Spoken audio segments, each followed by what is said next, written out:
there was zero let off the gas. There was zero. We were throwing the ball down the field. We were trying to score points. Like, we weren't trying to be conservative, none of that. It was just, errors on our part that we got to fix. And that's the bottom line. It comes down to focusing like we did at the beginning of the game for 4 quarters.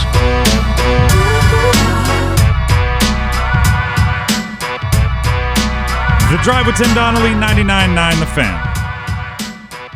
That, obviously, you just heard Dave Doeren talking about the underwhelming conclusion after a hot start to the ECU game in Week 1 for the Wolfpack. It does go against some of the things maybe uttered by at least one of his team.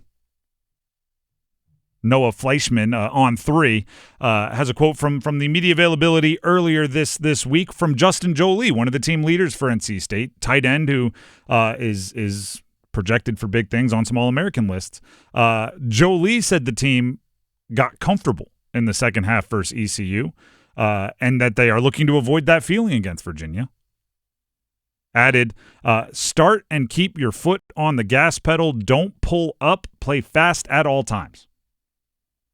So coach saying, like, we were gunning all the way. We were throwing it deep. We were trying to do. And one of their leaders is saying, well, we got comfortable and we need to keep the foot on the pedal and we need to play fast at all times. Don't pull up, which implies maybe they did pull up. There's a couple different ways to look at a game. I think Doeren was also talking in the sense of just the self-inflicted wounds, like jumping off sides, the bad penalties, those kinds of things. Missed kicks. Missed kicks, all of that stuff. And football, like life, gentlemen, it's a game of inches, right? That's oftentimes what football comes down to, right? We were actually talking about this off air. I call Jameis Winston Mr. 67. And I know that I actually need to change the number because the kids, when you say 67, laugh their tails off. It's a meme. I don't completely understand it. But the reason I used to call him Mr. 67, Jameis Winston, particularly when he was a starter in the NFL, is because if you had 70 offensive plays, 67 of them by Jameis Winston were going to be exactly what you're looking for, and then the other 3, I mean, you might as well get the Globetrotters out there, right? He was going to be in the grasp of a defender, being spun to the ground, and with his shoulder 2 inches off the ground, he was going to throw a jump ball, and the entire game would come down to how those circus plays would end, right? If his blind heave found an empty patch of grass, you'd win the game because it would be no harm, no foul. If he hit a defensive tackle in the stomach who caught it and rumbled for a 30-yard touchdown, you're there. That's State. That's the finish of State, right?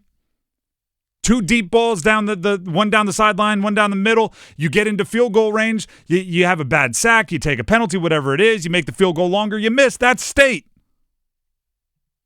And that has to be a lesson you have against Virginia because Virginia – power conference school. It's a non-conference game, by the way, even though it's in the ACC. It's a non-conference game. And I don't do this often, and I take it very seriously. I'm calling it must-win. This is one of the earliest must-win games I've ever put on a college football team. And if you listen to the show often enough, you know, first of all, you're awesome, but you know that a must-win game has to come with consequences. I don't put must win if it just means, they didn't win that must win game. Now they must win next week. Like, there has to be something that gets taken off the table if you lose.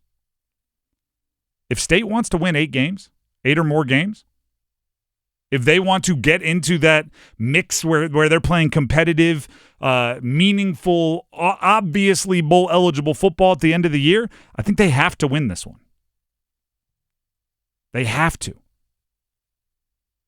And that makes this game a much more different game, a much more high stakes, obviously, but there are certain parts that you have to improve from what you put on the field against ECU in a big, quick way against UVA, and partially because of the similarities between the two teams. Chandler Morris, the quarterback at UVA, is in many ways like a leveled up, or like if you're a Pokemon fan, ready for this? and evolved the next level up, right? The next evolution of what you faced in Caden Hauser at ECU. There's a lot of similarities. Both going back to like middle school have been groomed from a young age to be college quarterbacks, right? With Chandler Morris being the son of a longtime college head coach and offensive coordinator. Caden Hauser went to the same high school, a athletic powerhouse that produced Josh Rosen, DJ Uyunglele, Evan Longoria, Nomar Garcia-Parra. Chandler Morris, the UVA quarterback, went to the same high school that produced Matt Stafford, NFL Hall of Famer Bobby Lane, Scotty Scheffler, Clayton Kershaw. So these guys, they've been doing 7-on-7 rolling coverage, right? Walking up, going easy, easy, check, roll it. I need an Elvis on the left side since they were like 13 years old, maybe younger. They're comfortable slinging it. And they've been numb to bad throws and interceptions because it happens in 7-on-7 when you're playing every single game in those ridiculous 7-on-7 tournaments. They're not going to be dissuaded. So NC State's secondary has to be better than they were against Hauser and ECU, particularly post-long touchdown catch. When they got caught in the substitutions, they have to be better. Have to be. And in the same respect, in order to keep that passing game from getting rhythm, to keep Chandler Morris from getting rhythm, State has to be able to run the ball. You have to be able to control the clock. You know what Dave Doeren wants to do. It can't just be C.J. Bailey slinging it. It has to be C.J. Bailey slinging it and building the run game off of that or vice versa. And actually, I thought this was interesting. In prep for today's show, I decided to do some like not self-scouting. In radio, we call it competitive listening, right? Where you'd go listen to your competitor and see what they're doing well and not doing well and see, basically scouting, I guess would be the way to say it. So I decided to go into some UVA game previews, right? Find a Virginia writer, a Virginia blogger, and go see what they're saying about this game. And do you know what one of the keys for UVA coming into the state game is? Stopping NC State's downfield passing game. Let that sink in for everybody that complained about Robert and I's play calling for years. There is a ACC opponent in a non-conference game coming into your house worried about your downfield passing game. And they cited the statistics from last week, right? Of this many throws that the ball traveled at least 20 yards in air. C.J. Bailey was wildly efficient, including a touchdown, and put it on the money, and they had the receivers to go get it. And it's like, oh, wait a second, they're right. To stop UVA's offense the way they performed in game one, you're going to have to take away the big plays through the air. That's a big deal. Because if UVA is focused on stopping the downfield passing game, you should theoretically have less pressure on stopping, or they will be able to provide less pressure to stop your run game. If they're worried about downfield passing, that means safeties aren't coming up and fitting in the run game. That means linebackers have to get back if you're playing some kind of a Tampa 2 or if they have different pass game responsibilities.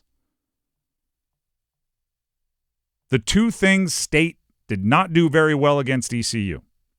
Stop the pass and on defense and run the football on offense are things that I think they need to. They got you don't got to go out there and be the Legion of Boom on defense and then the 93 Cowboys running the ball, but you have to be a lot better.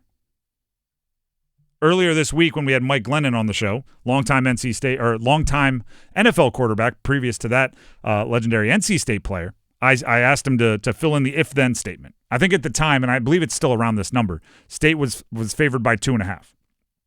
I said, if blank happens, then State will cover the number and win by at least a field goal against UVA.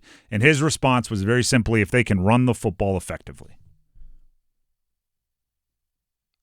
I think that's about as good an indicator as you're going to get. If Hollywood Smothers and Duke Scott are effective running the football and they're not doing it all by themselves and the offensive line is pulling their weight, I think there's a good chance State wins what I consider a must-win game if they want to achieve the goals that they've set out to achieve.